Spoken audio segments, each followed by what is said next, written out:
مفتی طارق مسعود، ان کا ایک clip viral ہوا جو تقریباً آج سے بھی 4 ہفتے پہلے یہ یوٹیوب پہ لگا۔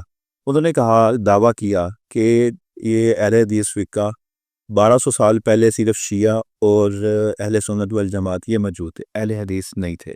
پھر انہوں نے کہا کہ یہ زیادہ خطرناک فرقہ کی خطرناک اس حوالے سے کہ یہ ڈائریکٹ حدیث کو ہم فالو کرتے ہیں۔ اچھا، اہل حدیث کیا ہیں بھائی؟ انہوں نے کہا کہ ہم ڈائریکٹ قرآن و حدیث کو فالو کریں گے، ہمیں کسی کی تحقیق پہ اعتماد نہیں۔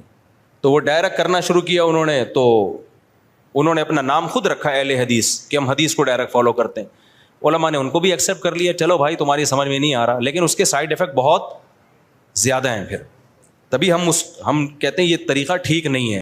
ڈائریکٹ حدیث کو فالو کریں تو اس کے سائیڈ افیکٹ بہت زیادہ ہے۔ تو اس حوالے سے آپ کیا کہنا چاہیں؟ میں نے تو بار ان کا یہ کلپ نہیں سنا، میں جب سنوں گا پھر بہتر انداز میں کمنٹ کروں گا، لیکن اگر انہوں نے یہ کہا ہے تو یہ قابل افسوس بات ہے۔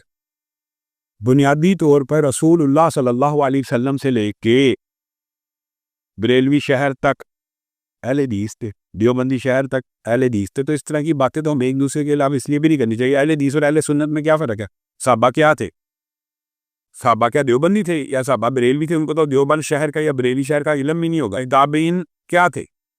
تو رسول اللہ نے بتایا وہ کیا تھے، مان علیہ و صحابی۔ حق کے اوپر ایک ہی گروہ رہے گا، قیامت تک 73 فرقے بنے گے، ایک گروہ حق پہ ہوگا اور وہ صرف وہ کام کرے گا جو میں نے کیا اور جو صحابہ نے کیا۔ اب یہ کہتے ہیں اگر حدیث کو ماننا براہ راست غلط ہے تو صحابہ نے کیا ماننا ہے؟ صحابہ نے رسول اللہ کی حدیث امام ابو حنیفہ رحمہ اللہ سے سمجھی ہے، کس سے سمجھی ہے، کس کے اوپر عمل کیا؟ ڈائریکٹ حدیث کے اوپر عمل کیا۔ تابعین نے حدیثوں کے اوپر ڈائریکٹ عمل کیا کہ نہیں؟ تو جو امت کا بہترین طبقہ وہ براہ راست حدیثوں پہ عمل کرنے والا ہے، اور آج بھی امت کا بہترین طبقہ وہی ہے